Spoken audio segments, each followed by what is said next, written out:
Well, both of those videos were very interesting to see.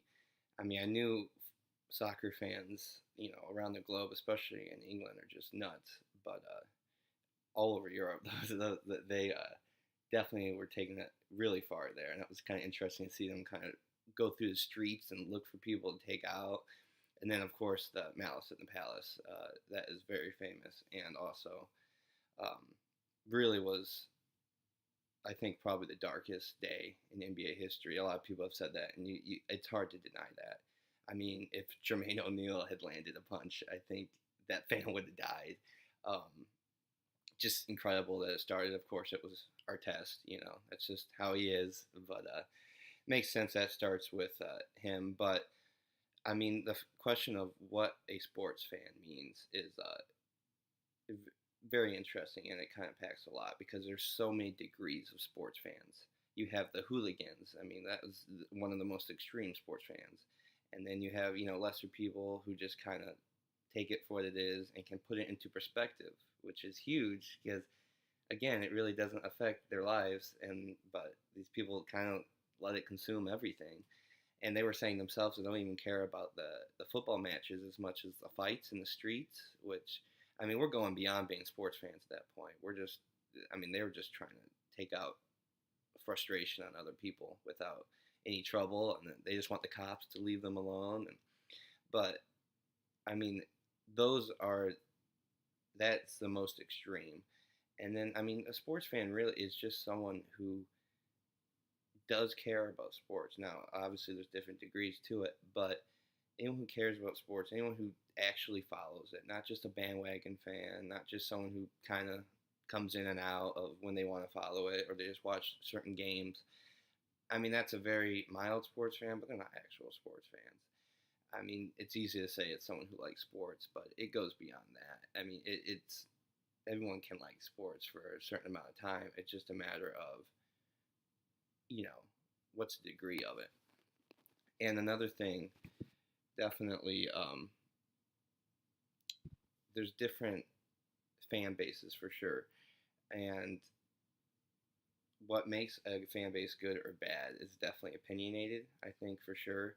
Um, I mean, every fan base around the country or around the world. I mean, if we go outside the United States, they're going to tell you they're the best fan base. I mean, every team in every country has the best fan base, and it's coming straight from those fans themselves. Are going to tell you that.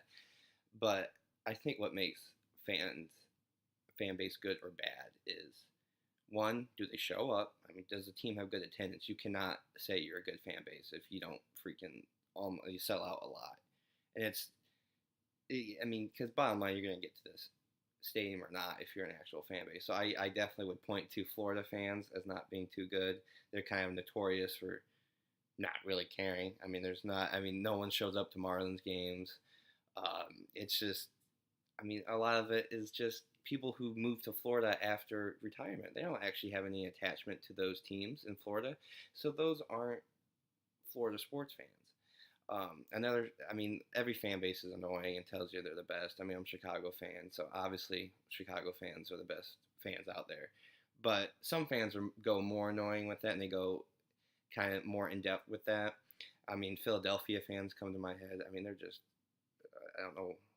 I mean, they cheered when Michael Irvin had a career-ending injury. I mean, come on, what the, and booed Santa Claus. That's a classic.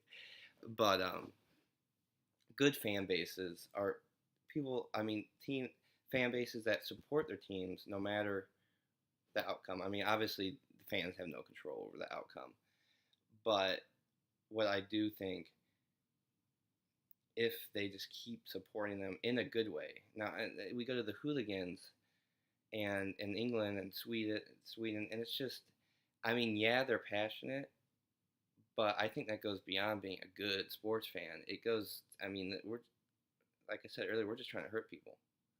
And I don't understand that.